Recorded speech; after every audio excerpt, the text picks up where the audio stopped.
साथियों, आप सभी का बहुत बहुत स्वागत है आरबीएससी हिंदी ज्ञान के इस भाग में।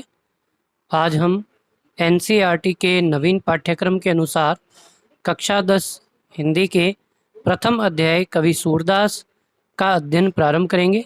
प्रथम पद का अध्ययन प्रारंभ करते हैं। उधो तुम हो अति बड़ भागी, अपरस रहत स्नेह तगाते नाहिन मन अनुरागी।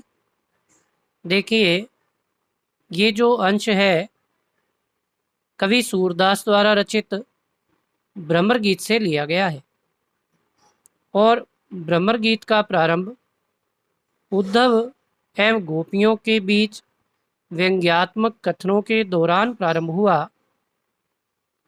तो इस पद के माध्यम से गोपियां उद्धव पर व्यंग्य करते हुए कहती, हे उद्धव, तुम तो अति अर्थात अत्यधिक और बड़ भागी अर्थात भाग्यशाली, कि तुम तो अत्यधिक भाग्यशाली हो। अपरस रहत स्नेह तगात है। अपरस का अर्थ छुआ नहीं है, स्पर्श से मुक्त, और स्नेह का अर्थ प्रेम, और तगा का अर्थ धागा, कि आप प्रेम की डोर से मुक्त रहे हैं। प्रेम रूपी बंधनों से आपका कोई संबंध नहीं रहा है। नाहिन मन अनुरागी, और ना ही आपके मन में किसी के प्रति प्रेम उत्पन्न हुआ है। पुर इनी पात रहत जल भीतर, तारस देह न दागी। पुर इनी का अर्थ कमलिनी और पात का अर्थ पत्ते।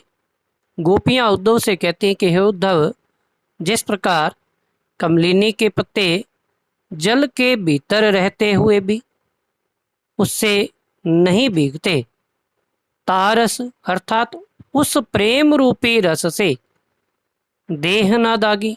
देह का अर्थ शरीर और दागी का अर्थ लिप्त होना, कि श्री कृष्ण के समीप रहते हुए भी उस प्रेम रूपी रस में आपने अपनी देह अर्थात शरीर को लिप्त नहीं किया, उस प्रेम में मग्न नहीं हुए। ज्यों जल माह तेल की गागरी, बूंद ना ताको लागी। लागी का अर्थ ठहरना, कि जिस प्रकार तेल से सनी हुई, तेल से लिप्त हुई गागर को यदि जल के मध्य रखा जाए तो उस पर जल की एक बूंद भी नहीं ठहरती, उसी प्रकार इस प्रेम जगत अर्थात श्री कृष्ण के समीप रहने पर भी आप पर उस प्रेम की बूंद का कोई प्रभाव नहीं हुआ। प्रीति नदी में पाऊँ ना बोरेयो। प्रीति नदी अर्थात प्रेम रूपी नदी। पाऊँ का अर्थ पैर, और न अर्थात नहीं, और बोरियो का अर्थ डुबाना। गोपियाँ उद्धव से कहती हैं कि इस प्रेम रूपी नदी में स्नान करना तो दूर, आपने कभी अपना पैर भी उसमें नहीं डुबाया। दृष्टि न रूप परागी।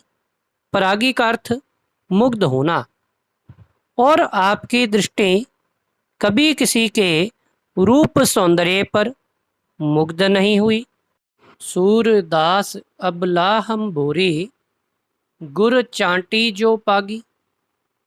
कवि सूरदास के शब्दों में गोपियाँ उद्धव से कहती हैं कि हे उद्धव, हम तो अबला अर्थात नारियां और भोरी अर्थात बोली, कि हम तो बोली बाली नारियां हैं जो श्री कृष्ण के प्रेम रूपी जाल में उसी प्रकार उलझ गई हैं जिस प्रकार गुड़ चांटी। गुड़ चांटी, गुड़ का अर्थ गुड़, के गुड़ के रसास्वादन के लिए चींटियाँ उसके प्रति मुग्ध हो जाती हैं, उस गुड़ से चिपट जाती हैं। अर्थात हम विवश हैं और किसी भी स्थिति में श्री कृष्ण का परित्याग नहीं कर सकते। अब इस व्याख्या के विशेष की बातें करते हैं।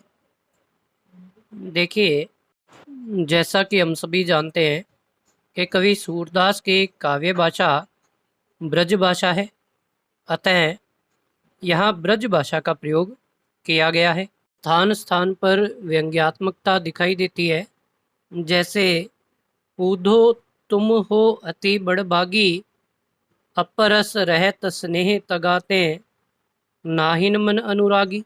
स्नेह तगा तथा प्रीति नदी में रूपक अलंकार का प्रयोग हुआ है। द्वितीय पंक्ति नाहिन मन अनुरागी, पुर इनी पात रहत जल भीतर, और तारस देह न दागी, यहाँ आपके अनुप्रास अलंकार का प्रयोग हुआ है।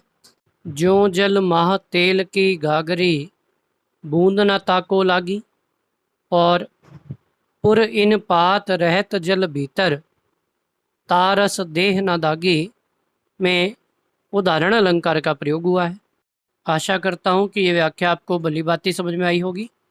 एनसीईआरटी हिंदी का संपूर्ण पाठ्यक्रम आपको इसी प्रकार प्राप्त हो जाएगा, अतः अधिकाधिक चैनल को लाइक और सब्सक्राइब करें ताकि भविष्य में आने वाले वीडियोस आपको अतिशीघ्र प्राप्त हो सकें। धन्यवाद।